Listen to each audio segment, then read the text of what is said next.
Hello, welcome to Eco Software, the development team for Warhammer, Chaosbane. I'm Jean-Georges Levieux, game director, and today the team will be explaining how we designed the Bestiary for the project.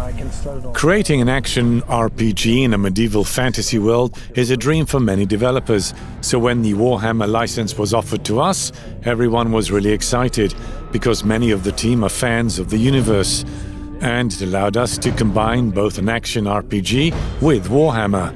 So we were thrilled right from the start. The Warhammer universe is massive, so we obviously couldn't put everything into a single game. We therefore had to choose what to include, and we quickly focused on Chaos with its 4 gods, its unique characters, the bestiary, the colors, etc. We then had to choose what to include from the bestiary, because it is also very extensive and we couldn't include everything. So we tried to choose enemies based on the gameplay they would create, their look, the different forms, their possible attacks, and their uniqueness. The great thing about Chaos is that there are many different monsters and lots of designs that go in a variety of different directions, which provides us with a huge amount of creative inspiration. Above all, we needed to be very faithful to the franchise, so we could work with enemies who are already in the game and who have some interesting skills.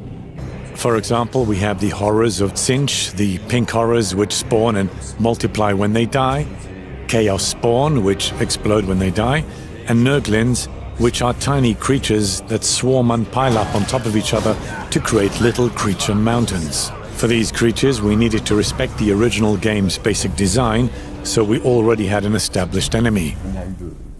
We were lucky to work with very smart and creative artists, so we just needed to give them some gameplay ideas. They then worked on the creature designs, and we could say, okay, you've added a tentacle there, so we can add a tentacle that goes into the ground and comes out on this side.